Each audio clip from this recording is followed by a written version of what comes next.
Starting in 5 seconds. Sir, the budget has been variously described and criticized as one that increases the burden of the common man, one which gives concessions to the rich and encourages foreign investments. I agree, sir, that it is all this and much more. But it certainly is not a highwayman's budget. To my mind, sir, the budget is sincere, conscientious, and at the same time, it is a bold effort on the part of the finance minister who is charged with heavy responsibility of finding resources for the third 5 year plan. This plan, to my mind, sir, is not at all ambitious in view of our needs. It may be looked upon as a rather heavy demand, but looking to our needs, it is not very ambitious.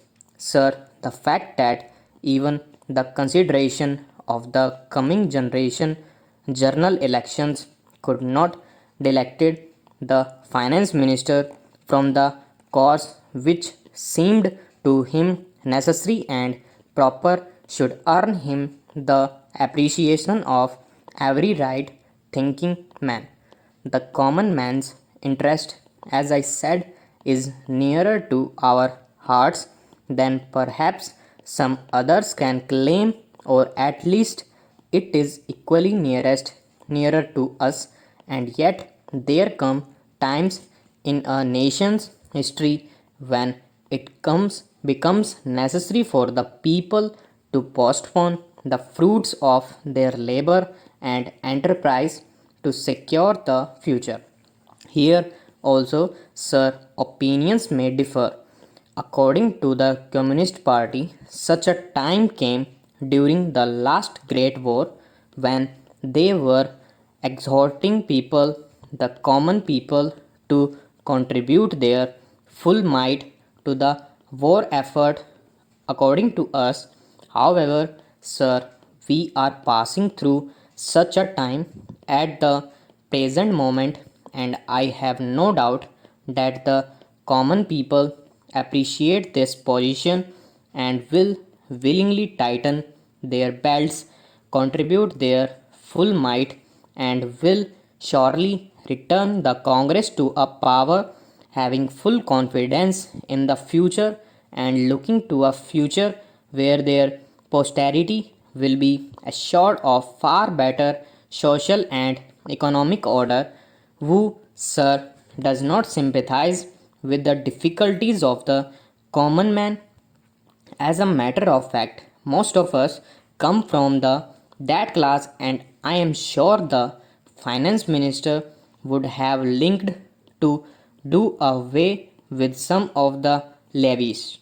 None would have been happier if he could have done without these new levies, but there are, sir, certain very imperative limitations. We are passing through a critical period. Sir, it may not be necessary to continue these lavish for a long time. Rather, I am inclined to think that before long it may be possible to give up some of them at least. I have very valid reasons to think so. Our public undertakings are coming to their own, and some of our important irrigation and power projects have just been completed. Some others are nearing completion, and in due course, I think in the very near future, they must be yield returns. This will go a long way to lighten the burden of the common man. We might, sir, also resort to some other ways. I suggest that we might take to public trading in some specific items of export and import. That would also certainly go a long way and help us. The private corporate sector has been steadily growing and has been developing capacity. It is sure to benefit from all these present concessions and develop greater capacity.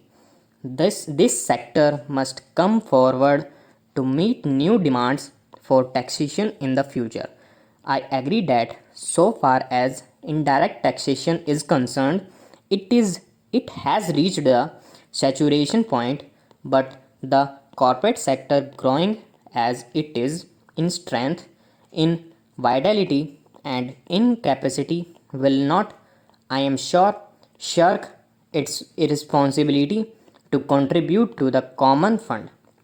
I wish sure the committee which had been appointed to go into where the additional national income had gone had entered upon its laborers a bit earlier and had made its findings available to us. I do not want to state its funding, but I have a feeling that the committee, when it concludes its labor, will come to the conclusion that a major portion of this additional national income has gone into the pockets of a comparatively small number of individuals, and it is they who must in future contribute their share to the country's taxation needs, because the profits they have earned are not all due to their own efforts and enterprise only. To a very large measure, they are the result of economic policies of the government and due to certain other circumstances to which they did not contribute anything. Therefore, there is a ample justification for the two taxes, the capital gains tax and the excess profit tax. I need not go in detail into all the reasons that my honorable friend has explained earlier so lucidly, but I must say that I entirely agree with them all. Having said this, I would like to say a few words about our location which have been made to the various industries ministries in the budget. Stop.